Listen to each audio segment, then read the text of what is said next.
Padre, tu bendición es sobre nosotros porque nos has convocado para gustar de este día.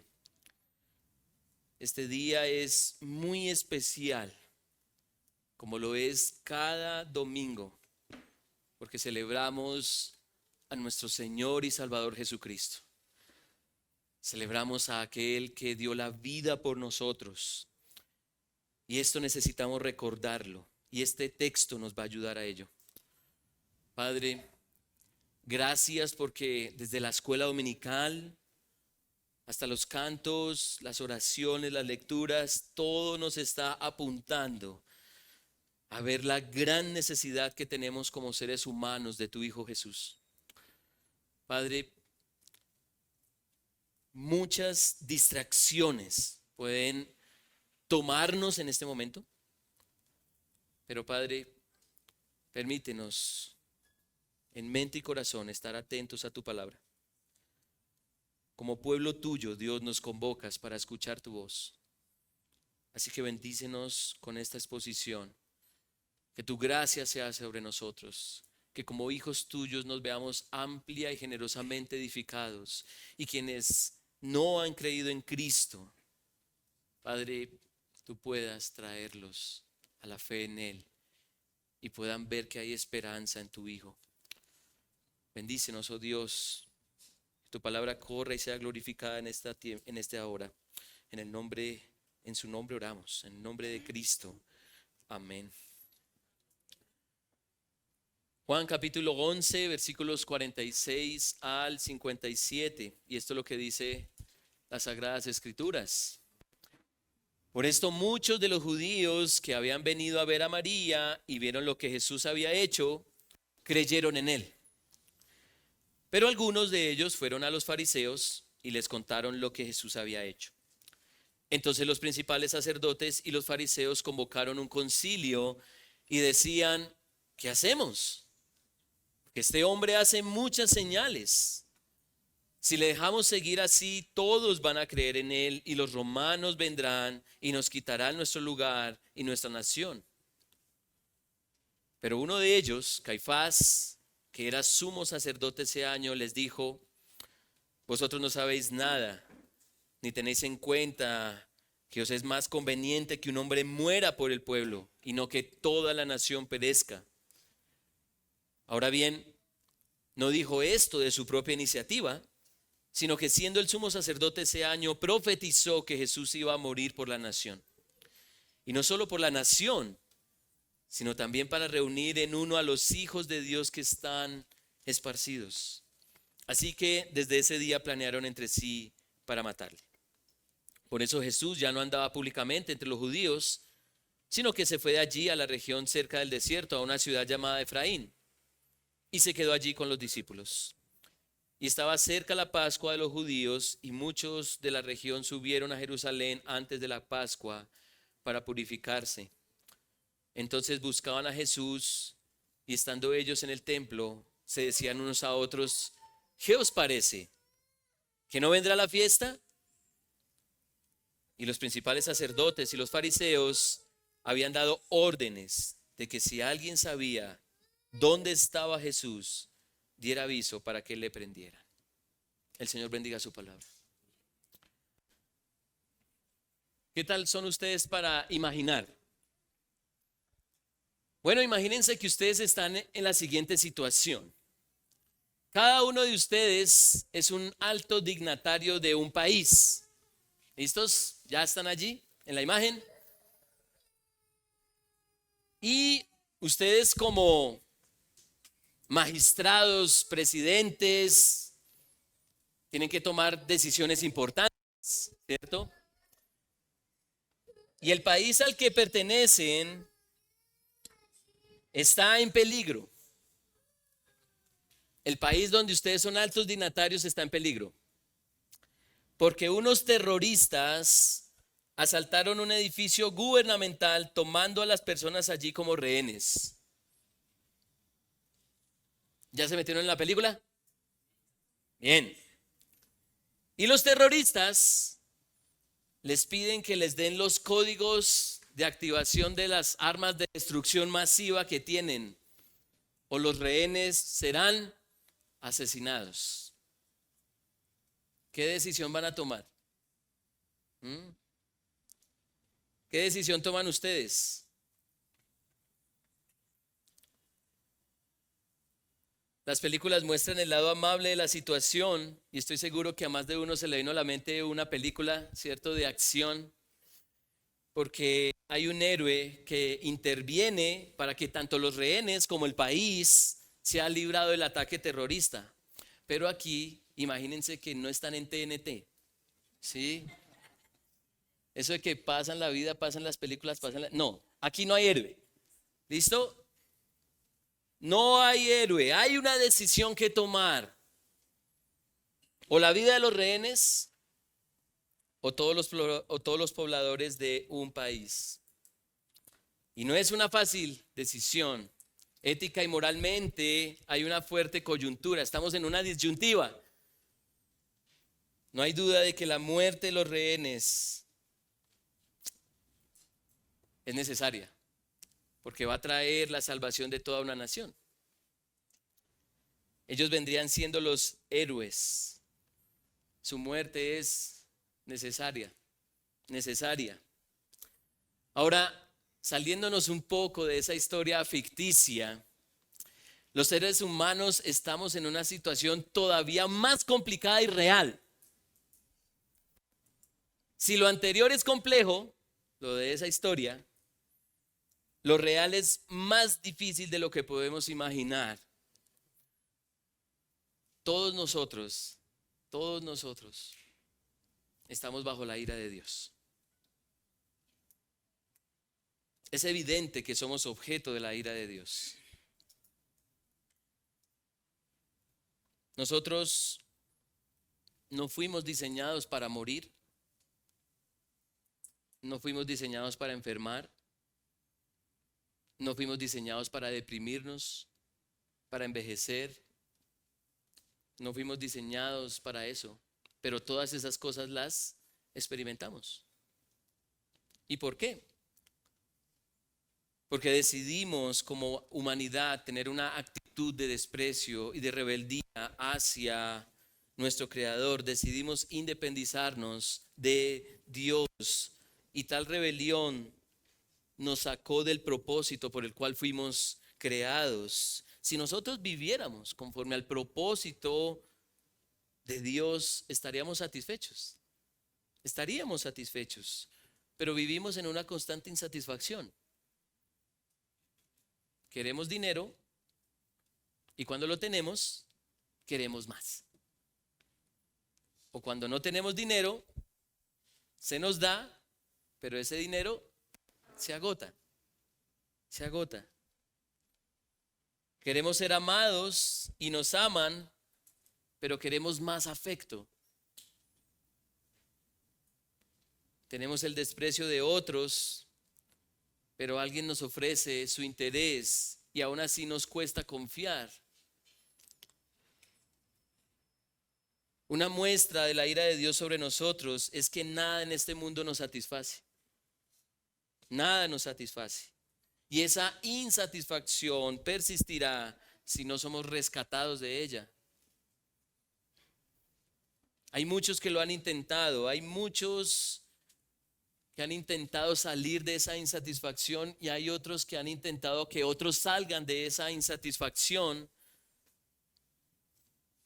Hay quienes han intentado zafar de la ira de Dios, ya sea por sí mismos o zafar de la ira de Dios a otros, pero nadie lo ha logrado.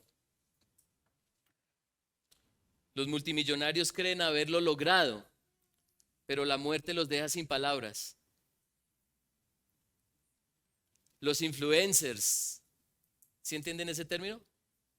Influenciadores se postulan como los héroes que necesitamos, pero detrás de cámaras hay toda una vida miserable de insatisfacción y depresión. Los gobernantes salen airosos con propuestas de cambio, Pero han pasado siglos y hasta milenios y no ha habido un reino que diga y vivieron felices por siempre. La ira de Dios está sobre nosotros. Somos tanto la nación como los rehenes de este mundo que estamos en peligro de perecer completamente. Y desde este lado, desde nosotros, no hay ningún héroe. Y el panorama por donde se vea es bien desalentador, bien desalentador. Y la pregunta es, ¿realmente no hay nadie que cambie las cosas? ¿No hay nadie que cambie las cosas? Bueno, la Biblia dice que sí. La Biblia dice que sí. Sí hay un héroe, pero él no es de este mundo. Y viene a rescatarnos de la manera más extraña, pero gloriosa posible. Porque su muerte es necesaria para que nosotros no muramos. Solo una muerte es necesaria para nuestra salvación. Nos conviene la muerte de este héroe para no terminar muertos definitivamente. La muerte de Jesús nos conviene. Y ese es el mensaje del texto. La muerte de Jesús nos conviene. Y con ese mensaje en mente, quisiera que a la luz del texto respondamos dos preguntas. Si la muerte de Jesús nos conviene, ¿por qué Él y no otro? ¿No hay otra opción? ¿Por qué Él? Y la segunda pregunta es, ¿por qué Jesús y no más? ¿Por qué Jesús y no otros con Él mueren para que podamos ser salvos? Esas son las dos preguntas. ¿Por qué Jesús y no otro? ¿Y por qué Jesús y no más? Definitivamente la muerte de Jesús nos conviene, pero ¿por qué Él? No hay otra opción de verdad. ¿Por qué Jesús? ¿Por qué el cristianismo persiste en que sea Él y no otro? ¿Y por qué su muerte es exclusiva? ¿Por qué no mueren otros con Él? Para que seamos libres de esa insatisfacción, para que seamos libres de la ira de Dios. ¿Por qué no se suman otros a Jesús para morir? Entonces, respondamos esa pregunta. ¿Por qué Jesús y no otro?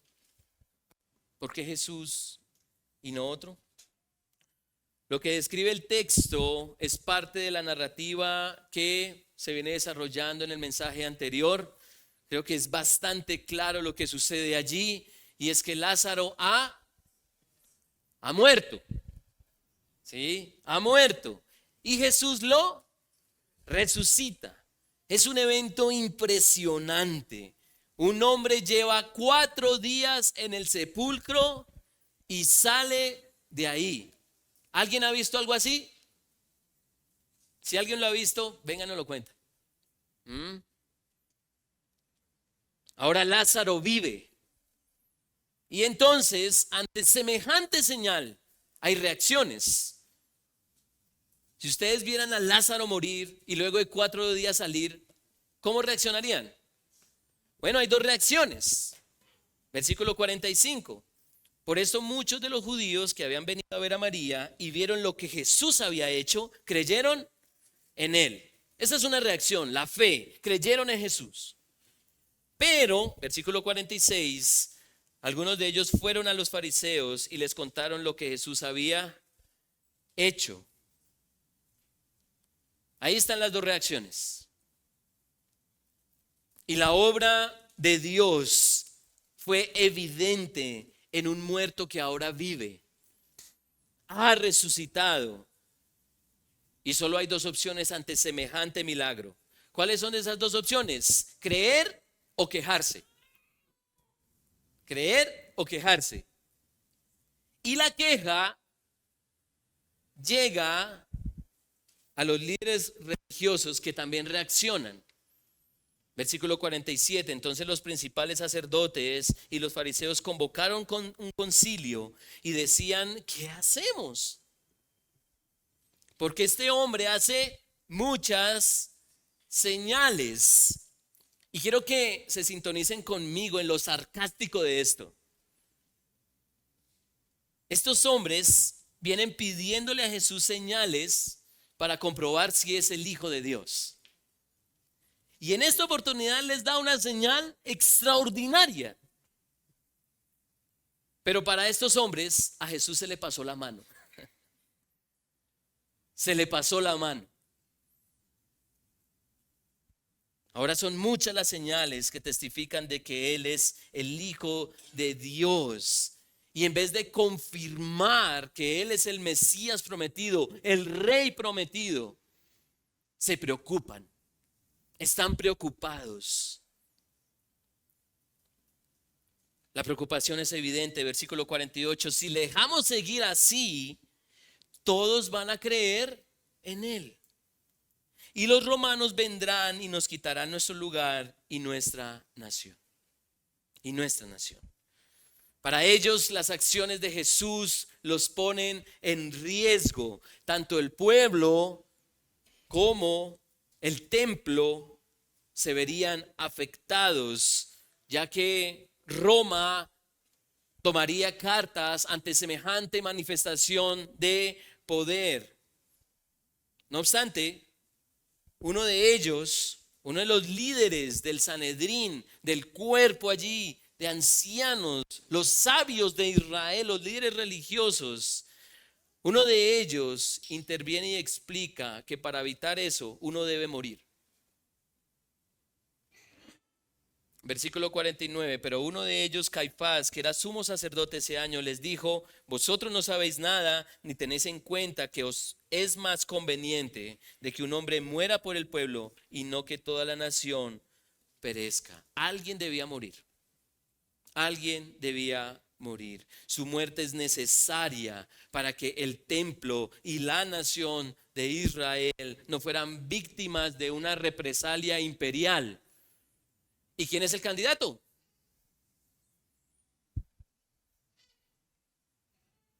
Versículo 51, como una nota, un comentario del apóstol Juan. Él dice: ahora bien, Caifás no dijo esto de su propia iniciativa. No fue que a Caifás se le ocurrió, sino que siendo el sumo sacerdote ese año, profetizó que Jesús iba a morir por la nación. ¿Quién mejor que Jesús para morir? Pero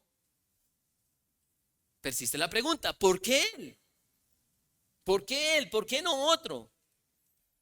Bueno, por lo menos hay dos razones que deja ver el texto.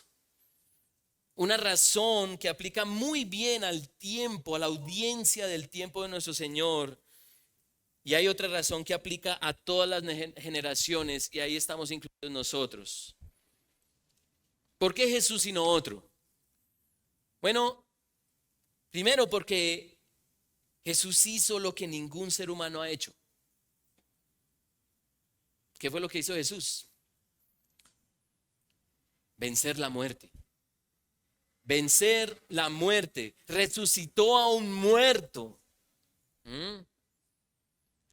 Y segunda razón, porque en su misión redentora es el único que puede liberar verdaderamente al pueblo de Dios. Y esa es la nota que nos deja el apóstol Juan en el versículo 52, que Jesús iba a morir por la nación, y no solo por la nación, sino también para reunir en uno a los hijos de Dios que están esparcidos. Y quiero que me permitan explicar mejor estas razones. Para los líderes religiosos, la paz con el imperio romano era muy importante, muy importante. Perturbar esa paz traería muchos problemas, y de hecho en la historia del pueblo judío y del pueblo de Israel hay bastantes testimonios de eso. Los principales sacerdotes y fariseos deseaban continuar con su ejercicio religioso, la cual el imperio romano les permitía. No querían que nada les perturbara su ejercicio religioso. Y una resurrección es un gran problema para ellos. ¿Por qué? ¿Por qué una resurrección es un problema para los Líderes judíos para los fariseos. ¿Por qué? Bueno, porque proféticamente, desde el Antiguo Testamento, y les voy a poner una tarea, hermanos. Proféticamente desde el Antiguo Testamento. ¿Cuál es la tarea? Lean el Antiguo Testamento. Desde allí se profetizaba que quien podía hacer semejante cosa de levantar a alguien de los muertos y vencer la muerte era el Mesías. El rey prometido, el ungido de Dios, el Cristo. El rey. Solo el Mesías tendría el poder de darle vida a los muertos. Y si el rey había venido, entonces el imperio romano tenía sus días contados. ¿Vamos entendiendo un poco la lógica? El rey de los judíos había venido a hacerle frente al imperio de turno. Sin embargo, la forma en la que Jesús desarrolla su ministerio deja muchas inquietudes en los líderes religiosos. Muchas inquietudes como que este no es nuestro rey.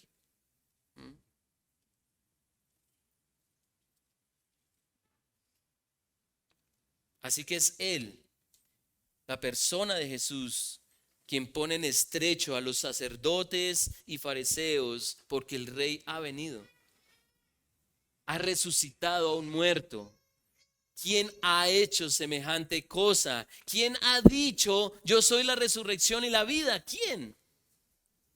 Solo el Mesías, el Hijo de Dios, lo ha dicho. Así que Jesús es el que debe morir. Él es el que debe morir. Pero hay más. Proféticamente, desde el Antiguo Testamento, no solo el Mesías tendría el poder de vencer la muerte, sino que también el Mesías convocaría a todos los hijos de Dios para unirlos. A todos los hijos de Dios. Fue profetizado en el Antiguo Testamento y ahora el sumo sacerdote profetiza la muerte de aquel que convoca a todos los hijos de Dios de todo tiempo y todo lugar en un solo pueblo. Hay quienes han hecho grandes convocatorias a lo largo de la historia, pero Jesús reúne a gente de toda lengua, no las lenguas de hoy, siglo XXI, sino de toda lengua. O sea, desde Adán hasta hoy, toda lengua, toda tribu, todo pueblo, toda nación.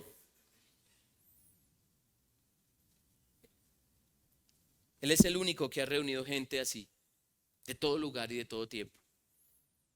Es Jesús quien debe morir, no otro. No hay quien pueda desafiar de manera frontal a los reinos de este mundo.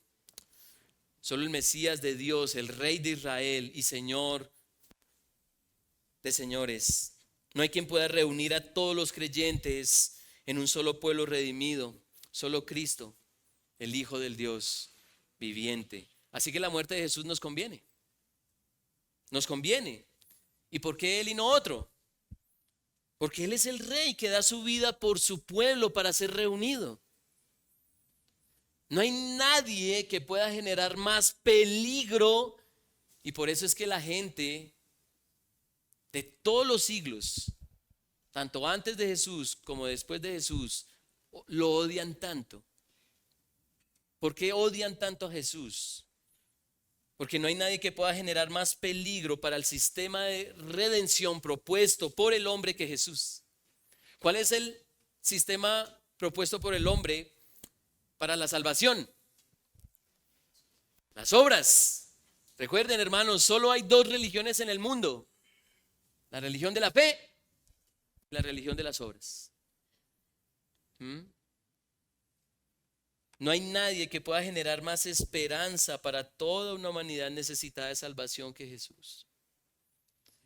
Y el texto nos sumerge a ver la exclusividad de la muerte de Jesús para rescatar. No hay más opciones. Y esa exclusividad, de hecho, es ofensiva para nosotros los seres humanos. Es ofensiva. La muerte, o mejor, la obra de muerte y resurrección de Jesucristo no se ha podido igualar.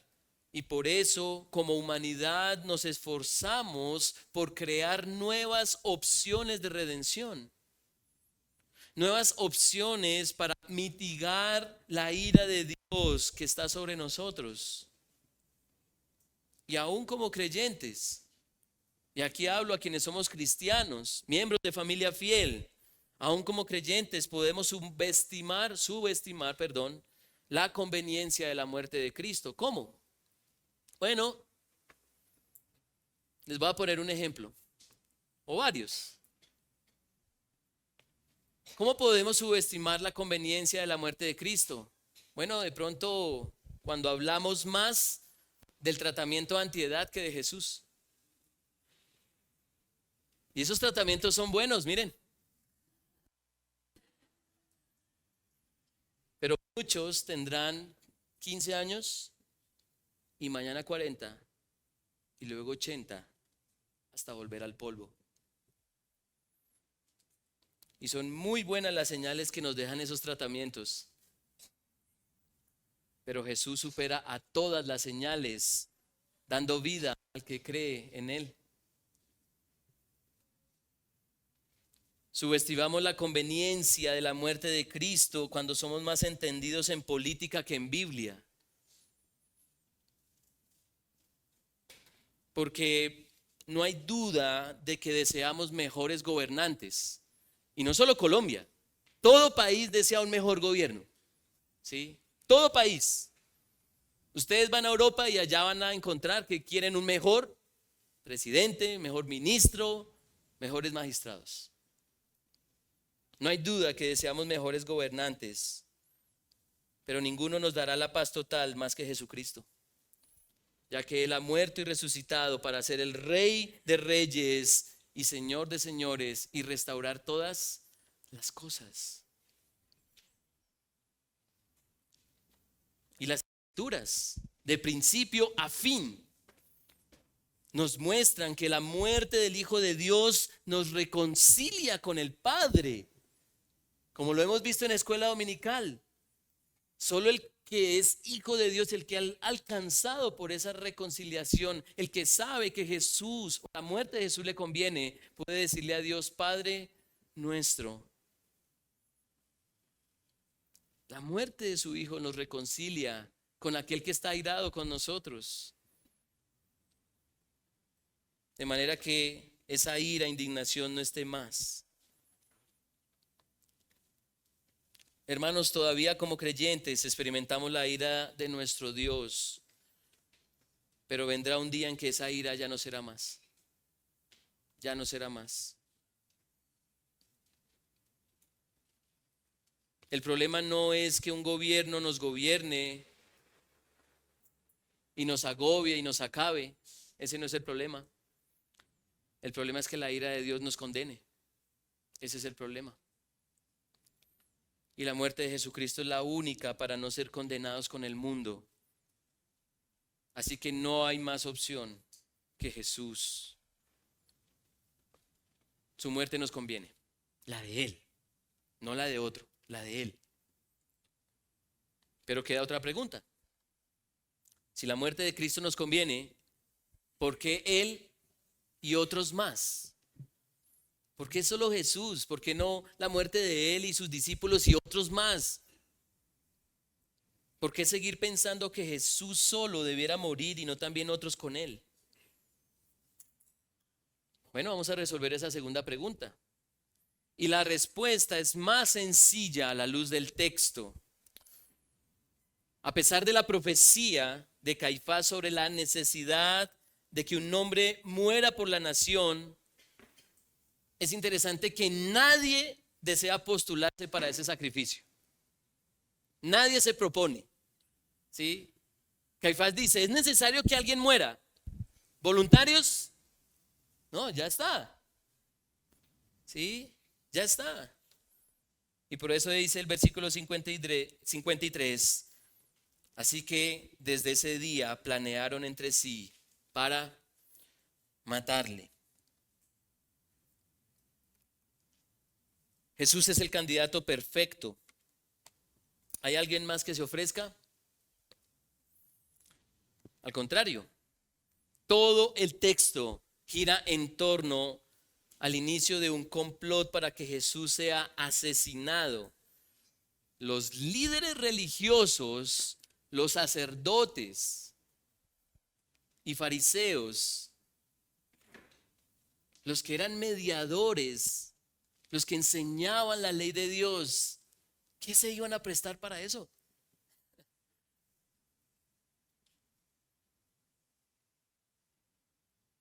Los mediadores entre el pueblo y Dios no tienen ese espíritu sacrificial, y menos como para morir junto a Jesús. Él es Jesús y punto, y punto. De hecho, se dispone al pueblo, o mejor, se predispone al pueblo para que lo entreguen. Y mucha atención a lo que va a decir. Para que lo entreguen, no para que se entreguen con él.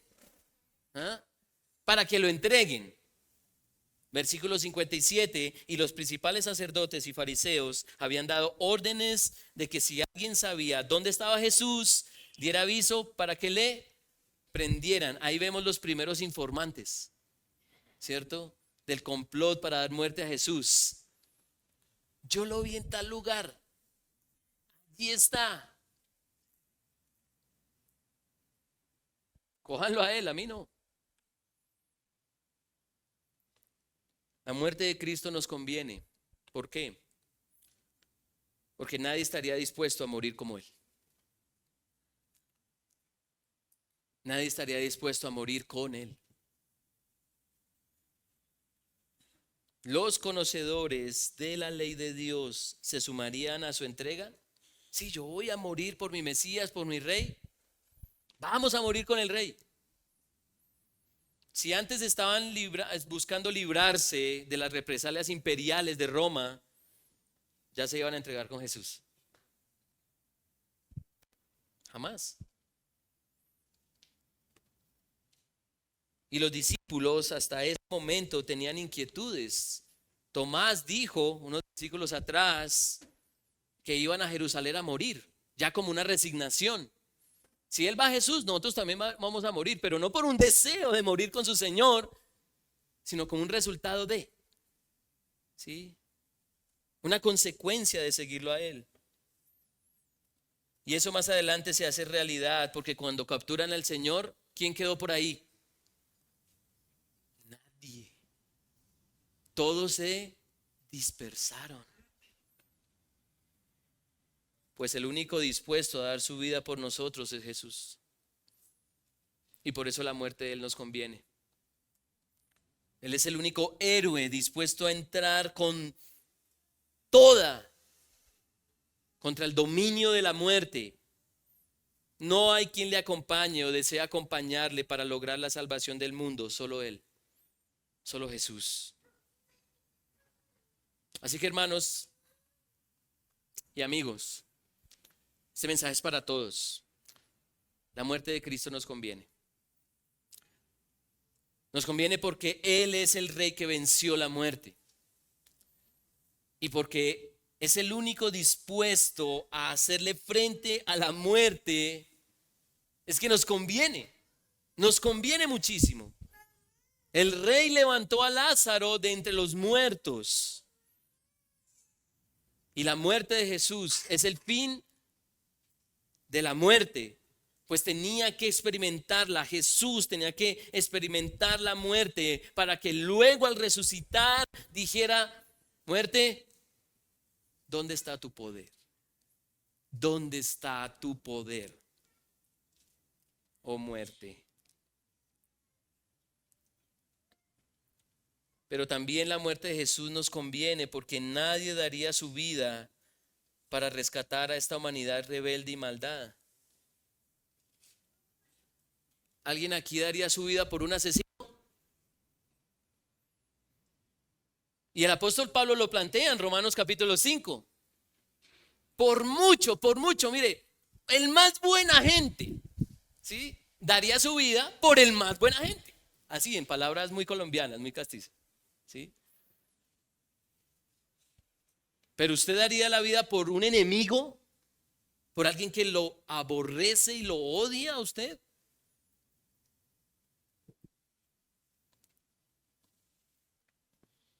No tenemos la iniciativa como para unirnos a Jesús en su causa de rescatar lo que estaba perdido. ¿Mm? Antes somos expertos en condenar. ¿Mm? Somos expertos en emitir sentencias. Así que, hermanos, gocémonos en la muerte de Jesús. Gocémonos en la muerte de Jesús. Es el pago por nuestra vida.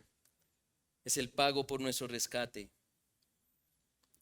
Es el sacrificio para que Dios ya no esté más indignado con nosotros, sino para que ahora seamos amados. Y amados como hijos suyos. Es el sacrificio para que no tengamos que hacer ningún sacrificio de nuestra parte, sino solamente creer en aquel que ya lo hizo todo y es suficiente para salvarnos. Su muerte era necesaria. Nosotros, rehenes y víctimas del terrorismo de nuestro corazón, del mundo y de Satanás, no tenemos forma de negociar con ellos. Como las películas, ¿se han oído? No negociamos con terroristas.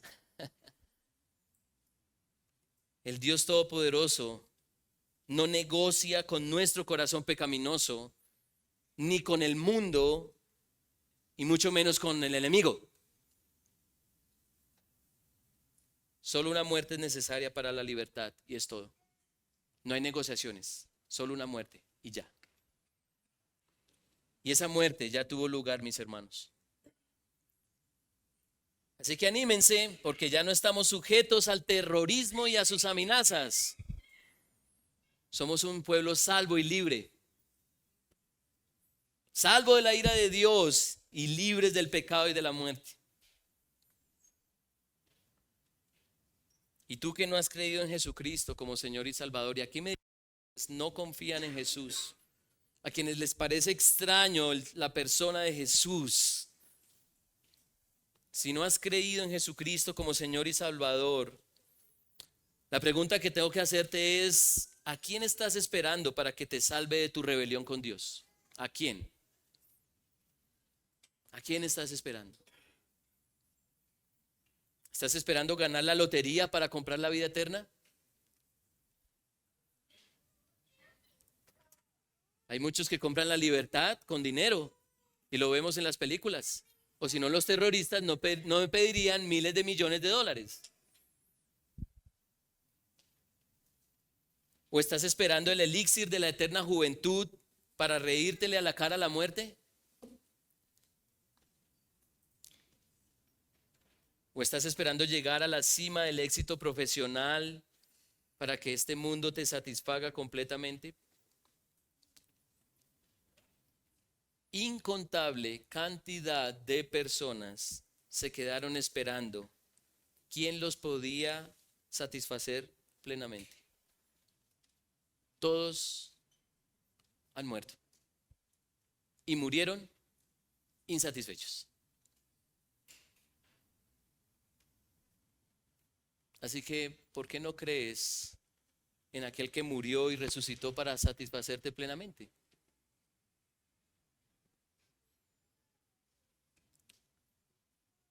Y si quieres saber más acerca de por qué confiar en Jesús, bueno, aquí están los miembros de Familia Fiel para mostrarte que solo una muerte es necesaria para encontrar verdadera satisfacción. La muerte de Jesús nos conviene.